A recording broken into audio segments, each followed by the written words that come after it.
రుచికరమైన బెండకాయ పులుసు ఎలా ప్రిపేర్ చేయాలో చూద్దామండి. చాలా సింపుల్ ప్రాసెస్, టేస్ట్ అయితే అద్భుతంగా ఉంటుంది. అలాగే తప్పకుండా ఇప్పుడే లైక్ చేయండి. ముందుగా మనము ఒక 1/4 కిలో బెండకాయలు తీసుకొని నీట్గా కడుక్కుని ఇలా పెద్ద ముక్కలు కట్ చేసి ఉంచుకోవాలి. తర్వాత చింతపండు తీసుకోవాలండి. మీకు ఎంత పులుపు పడుతుందో పులుసుకి అంత చింతపండుని నానబెట్టి ఉంచుకోవాలండి. బాగా మెత్తగా అయిపోయిన తర్వాత చింతపండు అంతా కూడా కలుపుకొని రసం పక్కన తీసి ఉంచుకోవాలి. తర్వాత బాగా పండిన టమాటాలు 2 తీసుకొని ఇలా చిన్న ముక్కలు కట్ చేసుకొని చేత్తో బాగా ఇలా మెదుపుకోవాలండి.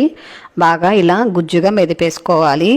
ఇప్పుడు ఇందులో మనము తగినంత కారం వేసుకోవాలండి. పులుసుకి ఎంత కారం పడుతుందో అంత కారము, అలాగే తగినంత సాల్ట్ కూడా వేసుకొని మరొకసారి మొత్తం మిక్స్ చేసుకోవాలండి. ఇప్పుడు ఇందులో చింతపండు రసం కలిపి ఉంచుకున్నాం కదండి, ఆ చింతపండు రసం కూడా ఇందులో వేసుకొని ఇప్పుడు దీన్ని పక్కన ఉంచుకుందాము. ఇప్పుడు స్టవ్ వెలిగించుకొని ఒక ప్యాన్ పెట్టుకుని ఇందులో 4 టేబుల్ స్పూన్లు ఆయిల్ వేసుకోవాలి. ఆయిల్ వేడెక్కిన తర్వాత ఆవాలు, అలాగే మినపప్పు, అలాగే జీలకర్ర, అలాగే కొద్దిగా మెంతులు వేసుకోవాలండి. మెంతులు వేసుకుంటే అస్సలు చేదు రాదండి. మెంతులు వేసుకోవడం వల్లనే టేస్ట్ అనేది చాలా బాగా వస్తుందండి కర్రీ, కాబట్టి కంపల్సరీ మెంతులు అనేది యాడ్ చేసుకోవాలి. అవి కాస్త వేగిన తర్వాత సన్నగా కట్ చేసుకున్న ఉల్లిపాయ ముక్కలు కూడా వేసుకోవాలి. అలాగే ఇందులో కొద్ది కరివేపాకు కూడా వేసుకొని మీడియం ఫ్లేమ్లో ఉంచుకొని జస్ట్ లైట్గా వేయించుకుంటే సరిపోతుందండి. పులుసు కూరకి ఎప్పుడు కానీ ఎక్కువ వేయించకూడదండి. ఆనియన్స్ ఇలా వేయించుకుంటే సరిపోతుంది. ఇప్పుడు ఇందులో ఫ్రెష్గా ఉండే అల్లం వెల్లుల్లి పేస్ట్ 1 టీ స్పూన్ వేసుకొని పచ్చి స్మెల్ పోయేంత వరకు ఈ అల్లం వెల్లుల్లి పేస్ట్ కూడా బాగా వేయించుకోవాలి.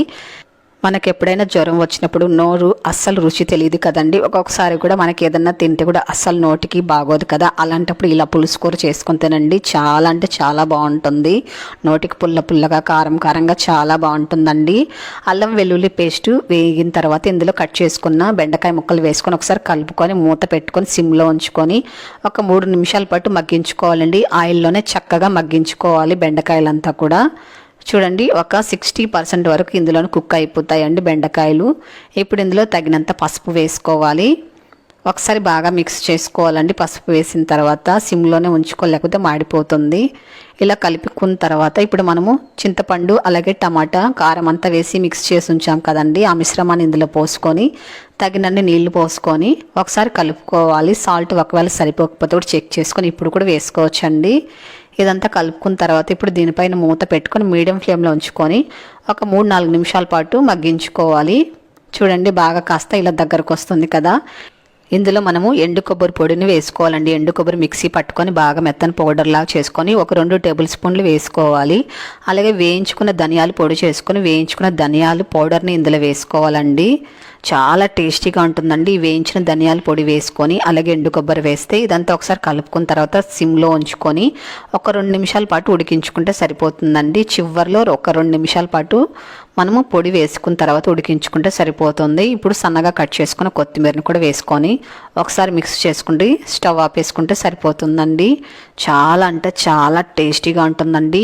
ఈ పద్ధతిలో చేసి చూడండి. బెండకాయ కర్రీని ఎవరైనా సరే ఇష్టంగా తింటారండి. అన్నంలో కలుపుకొని తింటుంటే ఎంత అన్నం తింటున్నామో మనకే తెలియదండి. పిల్లలు కూడా కడుపు నిండా భోంచేస్తారండి. కొద్దిగా అన్నం తినే పిల్లలు కూడా ఇలా చేసి పెడితే పొట్ట నిండా భోంచేస్తారండి. ఎంత బాగుందో కదా చూడడానికి, తినడానికి ఇంకా అమోఘంగా ఉంటుందండి. మీకు నచ్చిందా అయితే తప్పకుండా ఒకసారి ట్రై చేయండి.